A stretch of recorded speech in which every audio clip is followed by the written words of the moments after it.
Halo teman-teman kelontong Ruru. Nah, setelah sekian lama dorman karena banyak kesibukan juga di luar nursery saya sendiri. Nah, saya mau bayar utang juga nih, mumpung ada kesempatan banyak spesimen Veichi. Walaupun yang di rawatan saya lama itu baru ada 4 sebenarnya, yang satu lagi di luar. Males ngambilnya, kita ambil yang ada aja dulu. Nah, kita mau bahas Nepenthes Veichi. Nah, sebelumnya saya mau nge-state dulu untuk Veichi ini saya akan membahas hanya dari segi locality. Kalau mau dari nama dagang, Veichi K, Veichi M, Murut, apalah, Bareo, Yamada, bla bla bla, itu hanya merek dagang semata. Kita persempit aja, mau gimana pun mereka juga belum tentu benar, apalagi kan mereka juga mostly wild collected seeds atau nggak pernah mau expose asal usulnya dari mana. Jadi mendingan kita bahas secara garis besar, yaitu formnya ada 3. Nah, sebelum masuk ke formnya, kita bahas dulu nih sejarahnya si Nepenthes Veichi. Nah, si Nepenthes Veichi ini dari segi sejarah banyak ngelibatin nama-nama yang teman-teman pasti udah nggak asing lagi. Jadi kalau yang pertama nemuin si Veichi ini itu adalah Sir Hugues Lowy. Nah, ini adalah orang yang namanya diabadikan nanti di Nepenthes Lowii. Nah, tapi yang bener-bener pertama nemuin Veichi, apalagi sampai bisa fenomenal sampai sekarang jadi incaran kolektor, itu adalah hunternya dari Veitch and Son Nursery yang bener-bener ngepopulerin botani ya di Inggris pada waktu itu. Nah, hunternya ini bernama Thomas Lobb. Thomas Lobb ini yang pertama nemuin pada abad ke-18, kemudian akhirnya dikirim tuh ke bosnya si Veichi. Nah, dari sana mulai dikembangbiakan, bahkan salah satu hybridnya Maxima Veichi itu masih ada kultivarnya sampai sekarang. Dan salah satu parentage-nya itu juga jadi Deriana ya, dari Veichi ini. Nah, selain melibatkan nama-nama terkenal tadi, akhirnya yang mendeskripsikan dia di jurnal secara resmi itu adalah Joseph Hooker. Nah, si Hooker ini juga sama kan, namanya akhirnya diabadiin jadi Nepenthes hookeriana. Nah, kemudian saking bagusnya bentuknya, apalagi buat orang zaman dulu. Nah, orang zaman dulu aja lihat Nepenthes mirabilis sudah bagus, makanya namanya mirabilis, mengagumkan. Apalagi mereka lihat Veichi yang kayak gini. Nah, Veichi ini jadi sering banget muncul di artikel-artikel sama buku-buku pada abad 19. Yang paling terkenal itu adalah Frederick Burbidge. Nah, Burbidge ini juga nanti namanya kan juga jadi nama Nepenthes Burbidgeae. Nah, Veichi ini paling terkenal pada saat itu di bukunya Burbidge yang berjudul Garden of the Sun. Nah, itu tadi gambaran sejarahnya. Sekarang kita masuk ke info-infonya nih, termasuk cara pemeliharaan. Nah, kita akan bahas dari yang paling banyak dulu di Indonesia, yaitu adalah Nepenthes Veichi lowland form. Jadi secara general Nepenthes Veichi itu terbagi 3 form. Yang pertama adalah form paling lowland, itu biasanya justru mereka hidupnya epiphyte. By epiphyte, I mean benar-benar epiphyte, kayak anggrek. Jadi mereka bisa nempel di batang kayu, di ketiak-ketiak batang, kemudian nanti mereka akan tumbuh menjalar ke atas, dan mereka akan naik ke pohon membentuk spiral. Nah, tapi untuk bagian daunnya biasa mereka nggak terlalu kayak Veichi Highland atau yang dikenal sebagai Bareo atau Maliau. Jadi Veichi lowland form ini biasanya hidup di pohon-pohon di pinggiran sungai. Nah, kelihatan ya karena mereka batangnya yang nanti manjang, jadi mereka daunnya juga nggak terlalu trunket, nggak terlalu bentuk hati gitu. Justru lebih panjang-panjang. Kemudian juga karakteristik dari Nepenthes Veichi lowland itu biasanya kantongnya narrow, nggak terlalu squat. Yang kolektor-kolektor mau itu kan pasti yang bentuknya squat ya. Dan kemudian juga Veichi itu banyak keluhan apa yang nggak untuk pemula, tapi sebenarnya gampang karena untuk jurnal-jurnal dan literasi serta pengalaman saya sendiri yang saya baca maupun dari forum-forum bule dan juga teman-teman hobis di Indonesia, Veichi itu termasuk tanaman yang toleran dan sebenarnya sangat forgiving buat pemula. Kenapa? Itu karena banyak sebab. Yang pertama, Veichi itu kuat kering. Nah, kemudian habis kuat kering, dia juga berbulu, sama dia suka dia bisa tahan di kondisi yang cenderung teduh. Ini di statement di beberapa jurnal oleh orang-orang luar, cuman mereka akan tumbuh lebih baik kalau di kondisi yang sangat terang dan cukup cahaya. Nah, dari situ kan udah ada 3 faktor yang mempermudah. Kuat kering, kemudian juga nggak terlalu minta kelembapan tinggi, kemudian juga mereka bisa tumbuh di tempat yang cenderung teduh. Nah, cuman kan yang jadi pertanyaan adalah cara bikin mereka ngantong, itu lain perkara lagi. Kemudian kedua juga mereka itu diakui tumbuhnya sangat lelet. Walaupun nggak selelet kalau dari pengalaman saya sendiri emai. Emai itu paling the best leletnya di kultivasi saya. Nah, jadi kunci untuk melihara Veitchi itu tentunya adalah kesabaran dan coba dulu dari yang bentuk lowland. Nah, untuk yang lowland itu juga sesuai dengan penyebarannya. Veitchi ini kan dari dataran rendah sampai 1600 meter itu ada. Nah, yang lowland nanti akan ada video terpisahnya. Di kondisi pemeliharaan HL pun mereka juga bisa bagus.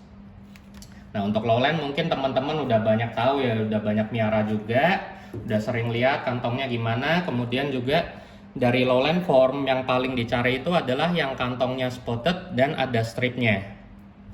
Untuk kantong, untuk peristom yang strip gini nanti akan saya bahas, ada bahasan tersendiri. Dan ini kelihatan ya, di sini sengaja saya keringin untuk ngasih lihat. Si Veitchi ini kuat media kering, bahkan lebih suka. Apalagi mereka hidupnya epiphyt, mereka nggak suka waterlogged atau air yang stagnan di perakarannya. Nah, ini teman-teman pasti udah penasaran juga nih. Ini adalah Veitchi dari EP. Nah, rata-rata Veitchi-nya EP dan orang-orang luar itu adalah form dari Bareo.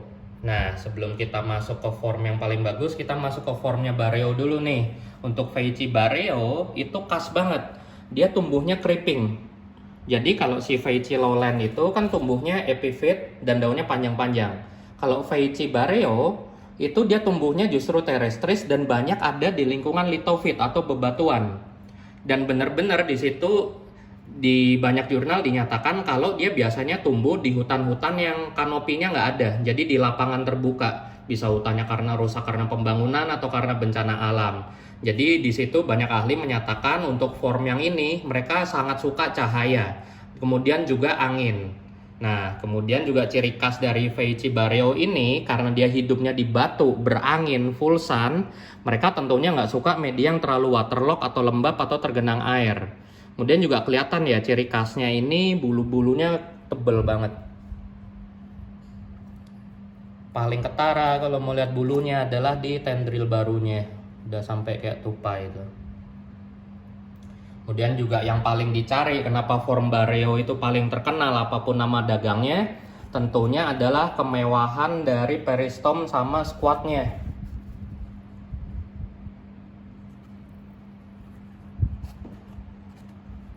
Kelihatan ya bedanya, squatnya Bareo itu bener-bener tabi banget. Kemudian juga selain peristom yang bener-bener mekar, kalau saya pribadi itu justru sukanya model-modelan Mollis Hureliana kayak gini, long neck bilangnya. Kenapa saya suka? Karena semua orang sukanya yang flare, kalau saya sukanya nggak pasaran. Apalagi nyari yang kayak gini kan jarang banget. Nah, kemudian juga dari kekerasan kantongnya juga kelihatan nih. Kantongnya mereka rata-rata lumayan kaku. Kayak bikal ya, woody juga. Kemudian juga bulu-bulu halus di kantongnya kelihatan banget. Ini adalah hadiah dari sahabat saya untuk sahabat saya juga, sesama kolektor tanaman. Sadis ya hadiahnya kayak gini. Nah, habis ini kita pindah ke form yang agak lain nih. Untuk ini biasanya form Bareo itu EP melabeli dengan M, Veitchi M. Nah, kalau di kultivasi, Veitchi yang paling pertama rilis secara kultivar itu Veitchi K dari EP juga. Cuman biasanya bentuknya nggak seskuat itu. Tapi ciri khasnya dia bentuknya agak narrow kayak Veitchi lowland tapi ada stripe-nya. Nah, seller-seller Indonesia itu juga sialan tuh. Awal-awal ya, mereka suka bilang ini Veitchi K. Mereka mau ngibulin yang dimaksud biar seakan-akan EP, padahal Veitchi K itu Veitchi Kalimantan ya, itu tadi trik marketing lah. Terserah lo mau bohong apa enggak. Nah, kemudian ini adalah form lain dari EP, cuman dia juga lokalitinya belum jelas. Kelihatan dari tagnya adalah Nepenthes veitchii tapi tanpa label K atau M. Nah, kalau kita lihat dari formnya ini sih bentuknya seperti kalau BE keluarin itu Veitchi Bareo ya. warna cenderung golden, kemudian juga squat. Ini udah ngantong di sini.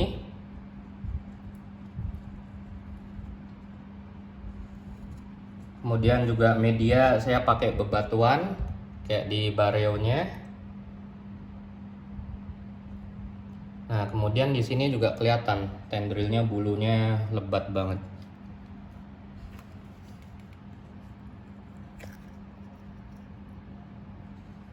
Nah, tentunya untuk form ketiga yang paling misterius dan paling langka di pasaran itu justru yang paling terkenal, form dari Maliau. Nah, ini kan tentu paling menarik kalau teman-teman ngelihat di Google Feici Maliau atau iseng-iseng Google Feici Tok, itu justru paling terkenal foto Feici lagi manjat pohon. Nah, ini menurut saya juga gimana ya, suatu paradigma yang masih keliru. Jadi semua pembahasan saya itu mengutip dari banyak hal, dari pengalaman, kemudian bukunya Stuart McPherson, kemudian juga dari Tom Carnivore, kemudian juga dari beberapa pengalaman hobiis. Tapi yang paling penting itu ada salah satu kolektor dan antusias Stafford namanya Jay Vanini. Nah, Jay Vanini ini banyak ngasih ilmu ke saya melalui literasinya. Di situ dia banyak ngajarin tentang form-form Feici, dan karena dia benar-benar fokus ke Feici, dia sampai nyoba Feici yang Maliau yang teman-teman sering lihat di ngerembet di pohon sambil meluk batang pohon, itu hanya form dia yang bisa melakukan itu. Dan kemudian kalau teman-teman berminat nyari, nah ini kan juga channel saya edukasi ya, saya juga sebenarnya nggak mau mendisclose banget. Itu sebenarnya ada 3 form yang bisa memanjat pohon seperti foto Feici yang sangat terkenal itu. Form dari Maliau tentunya, kemudian form Batu Lawi, dan yang ketiga ini jangan sedih, menurut eksplorasi ada di Indonesia. Itu sempat sebut, tapi saya nggak mau nge-state lokasinya demi kelestarian. Jadi cukup tahu di Indonesia ada dan perlu eksplorasi dan penelitian lebih lanjut. Cuman cukup jadikan itu kebanggaan kita, jangan sampai habitatnya rusak jadi objek penjarahan orang-orang tak bertanggung jawab. Apalagi larinya malah ke luar negeri. Kalau larinya ke dalam negeri masih nggak apa-apa, bisa lestari, bisa jadi aset kita sendiri. Nah, kemudian si Jay Vanini ini dia udah nyoba untuk form yang nanjak, yang bisa manjat pohon dari Maliau ini. Itu cuman dia doang. Dia udah nyoba form Feici Lowland yang dari Kalimantan di pinggiran sungai, kemudian form Feici Bareo yang kayak gini. Itu kalau ditabrakin ke tanjakan atau di batang pohon malah stagnan. Mereka malah stres dari pertumbuhannya yang udah relatif oke. Jadi Feici ini kan awal-awal lelet, tapi kalau udah ukuran lumayan kayak gini itu cenderung bisa dinikmati lah, growth-nya paling sebulan sekitar 3/4 daun sampai 1 daun. Nah, begitu mereka ketemu tanjakan, si formnya Bareo yang kayak gini atau si formnya Lowland itu malah mandek, rada-rada mogok kayak orang mau kayak nepe dipindah lokasi pemeliharaannya. Nah, di situ si Jay ini menyimpulkan kalau memang ini adalah evolusi yang benar-benar tergantung lokalitinya. Ini juga diamini oleh Stuart McPherson. Kalau saya baca buku-bukunya dia justru menyimpulkan semua Feici ini aneh karena 3 form ini mereka semua hidup di lingkungan yang berbeda dan memiliki form yang berbeda. Dan kemudian mereka juga baru menguji secara kondisi alam, itu memang mereka mengkondisikan bentuk-bentuk morfologi kantong, cara tumbuh dan lainnya itu sesuai dengan kondisinya. Jadi kalau saya masih menemui banyak hobiis itu nyoba nabrakin Feici-nya atau ngerembetin Feici-nya di pohon atau di tanjakan, coba. Itu kan Feici ini udah lama beredar dari 2000 awal tengah. Udah ada yang sukses, belum ada kan? Saya bahkan belum pernah nemu orang yang bisa meniru mereplikasi Feici Maliau sesuai habitatnya. Jadi saran saya jangan coba-coba kecuali teman-teman bisa mendapatkan spesimen asli Maliau yang notabene di website aja masih jarang jual, tapi kalau teman-teman Google ada. Nah, kalau teman-teman punya form Feici Bareo yang kayak gini, biarkanlah mereka bebas merambat atau creeping. Mereka hidupnya seperti Pilo gloriosum. Instead of menanjak, mereka justru creeping di bawah, di bebatuan. Nah, tentunya ini juga kantong yang keras kayak gini adaptasi ya, karena tempatnya berangin, lingkungannya litofit, berbatu. Tentunya kalau kantongnya lembek, itu udah pasti gampang rusak. Apalagi cahaya di sana sangat kuat. Nah, itu tadi gambaran sekilasnya. Kemudian dari segi pemeliharaan gimana nih? Seperti yang udah saya bilang sekilas tadi, mau apapun formnya, Feici itu sangat suka cahaya, tapi nggak panas. Kemudian kedua, sangat suka angin. Kemudian ketiga adalah lebih suka sisi media yang lebih kering. Jangan pernah miara mereka pakai tatakan air, apalagi airnya tinggi. Di sini sekalian saya kasih lihat medianya banyak yang kering dan mereka masih aman. Bahkan untuk membuktikan kenapa mereka kuat kering, itu udah ada ciri khasnya. Pertama, daun dengan karakter bulunya yang banyak. Kemudian dengan karakter daun yang sukulen kayak gini, itu juga menandakan mereka relatif kuat kering. Bahkan ini buat kasih lihat teman-teman, saya baru gunting, kelihatan ya dari petiole atau tangkai daunnya aja dia lumayan tebel dan juicy banget. Teman-teman coba aja gunting satu, itu kelihatan krenyesnya atau juicy-nya itu beda sama Nepenthes lain. Kemudian juga tentunya kenapa dia nggak suka air, karena pertumbuhannya lambat. Tanaman yang haus, yang suka air itu adalah tanaman yang metabolismenya cepat, kayak Gracilis, Mirabilis, dan lain-lainnya. Ibarat dia kayak gini, ibarat orang deh. Orang diinfus terus-terusan udah pasti bengkak, bahkan bisa mati akhirnya. Gitu juga dengan nepe-nepe yang lebih suka media yang kering kayak gini. Kemudian juga yang menarik adalah yang menyatakan kalau Feici bareo ini suka cahaya kuat, tentunya adalah curly atau wavy-nya ini.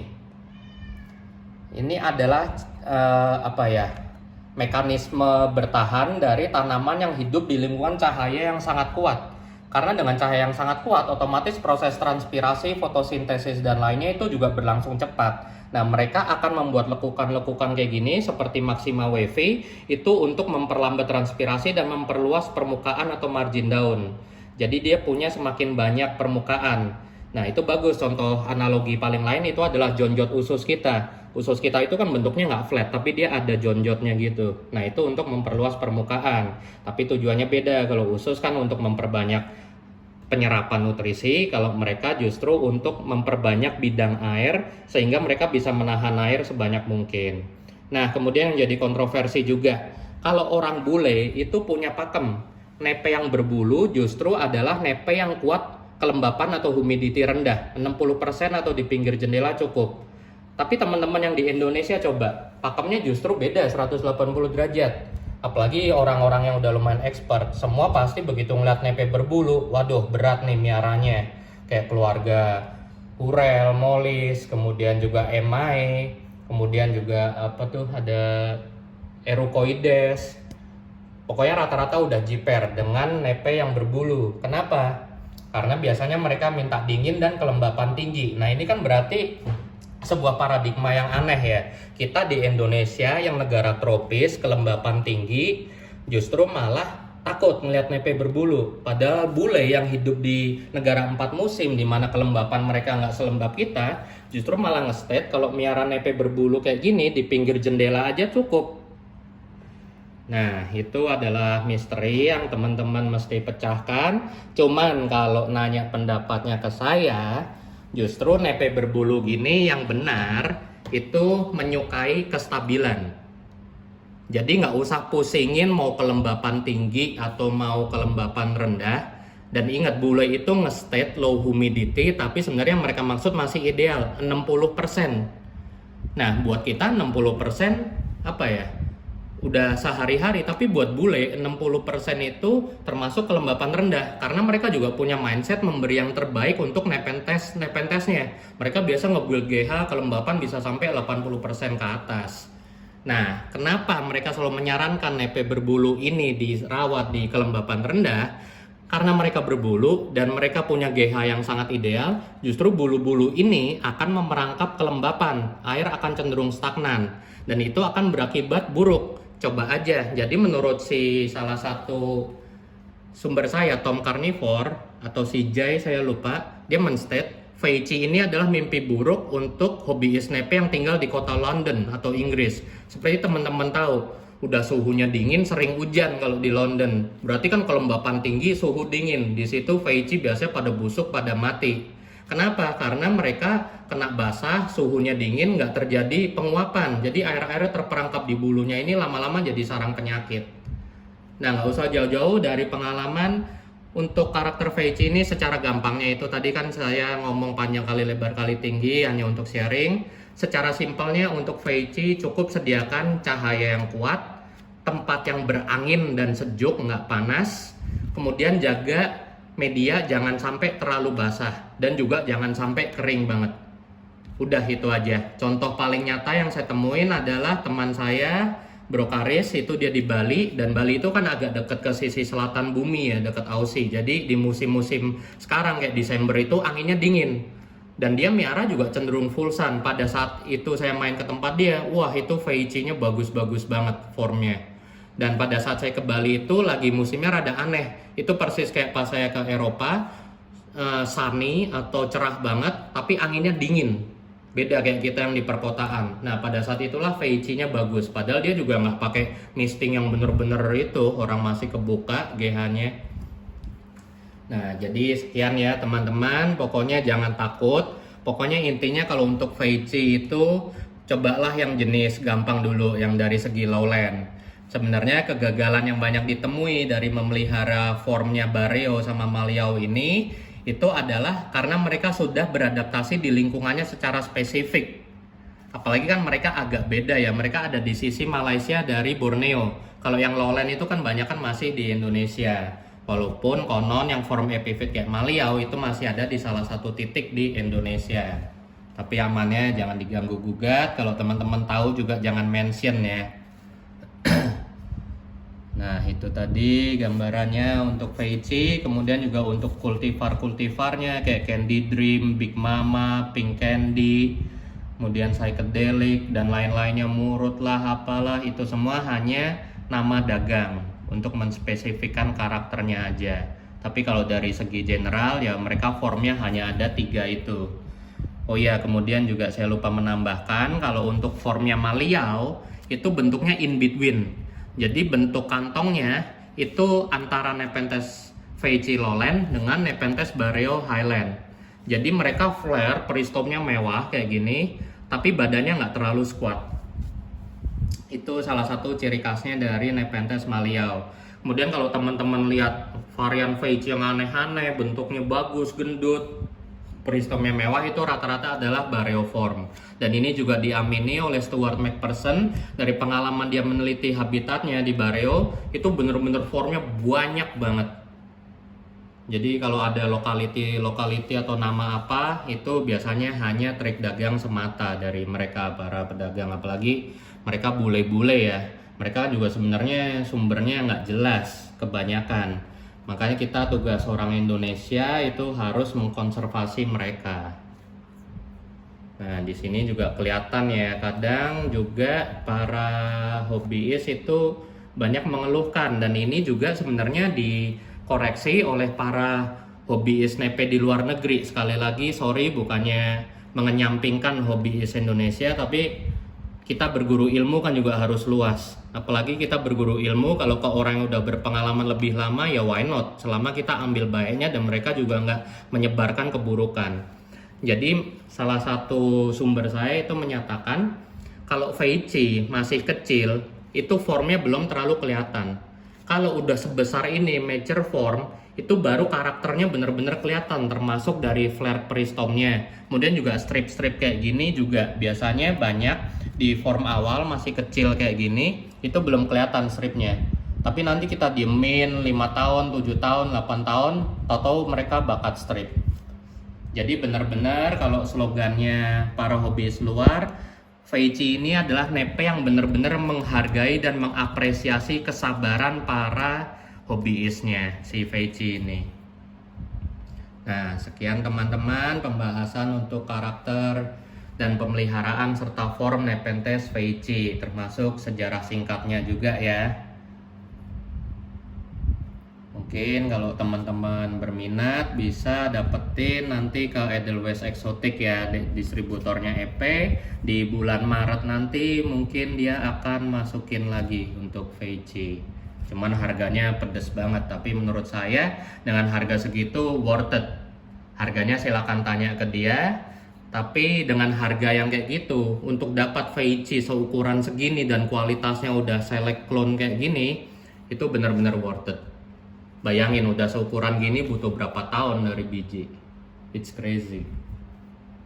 Oke, sekian teman-teman, dan saya mau menambahkan sedikit nanti di akhir video itu cuplikan dari kondisi Nepenthes Veichi Lowland Form yang ada di rawatan Highland di tempatnya Pak Yanto. Oke, thank you teman-teman, semoga membantu infonya ya. Oh iya, sekalian saya untuk menambahkan lupa untuk bagian yang saya nge-state kalau kelembapan bulu itu bisa mengganggu di kelembapan tinggi. Ini buktinya. Bisa lihat, ini sebelumnya dirawat oleh teman saya, dan karena kondisi GH-nya sangat lembab dan juga dingin, di sana proses evaporasi relatif nggak berjalan. Kelihatan ya, ininya bener-bener kusem, beralga banget, dari medianya juga. Kemudian akhirnya setelah saya pindah ke tempat saya bersihin semua alganya segala macam, dan ini dulu dying banget. Kelihatan ya, akhirnya saya sikat semua tuh, makanya kelihatan batangnya mulus. Sini juga kelihatan tuh. Ini pas masih tuh kelihatan daun stresnya, bayangin. Udah dying banget, daunnya cuman segini. Tuh, bekas alganya juga masih kelihatan. Nah, ini pertumbuhannya di saya. Ini kalau nggak salah udah setahun lebih ya Ru ya di tempat kita. Bayangin setahun itu kan 12 bulan. Ini baru ada berapa? 1, 2, 3, 4, 5, 5,5 lah hitungnya. 12 bagi 5,5 ya berarti rata-rata satu daun dan satu kantong itu 2 bulan untuk optimal berfungsinya. Kebayang kan leletnya. Jadi kalau teman-teman nggak sabaran segala macem, jangan pernah miara Veichi terus lantas komplain. Ini saya miara Veichi kok susah banget kantongnya, gimana ya? Karena Nepenthes Veichi ini termasuk Nepenthes yang adaptif seperti kayak Nepenthes maxima. Justru mereka akan mereward dan mengapresiasi kesabaran kalian. Kuncinya adalah sekali lagi kesabaran. Ada anaknya tuh.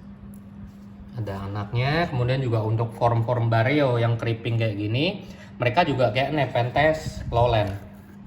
Mereka juga suka pecah nodul di atas seperti ini.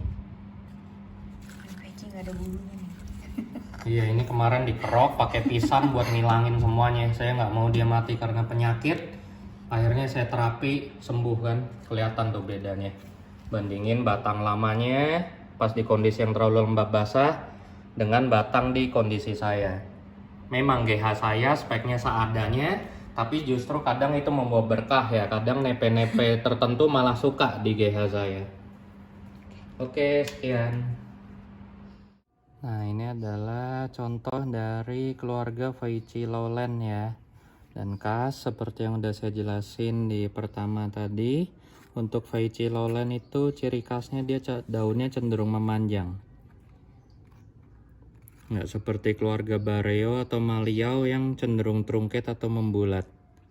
Dan dengan tipikal daun yang memanjang ini, dia justru hidup epifit. Dan yang dimaksud epifit seperti udah saya jelasin, bukan dia memanjat ya seperti yang di keluarga Maliobasin, tapi justru dia menggunakan daun panjang ini untuk memeluk area di sekitarnya biar dia nggak gampang jatuh.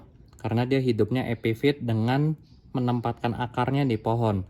Berbeda dengan Maliau yang akarnya justru terrestris, kemudian pelan-pelan dia mencari tanjakan. Dan kemudian ini juga ciri khas dari Veichi kalau dikultivasi yang umum ya, bukan yang di Greenhouse Pro.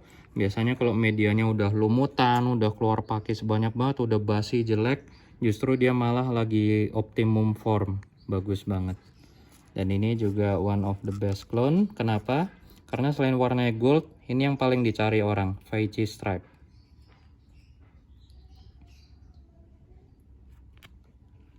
Ini juga contoh dari jenis yang sama, Veichi Lowland yang stripe peristom ya. Dan kelihatan di sini, ini karakter pertumbuhan epifitnya.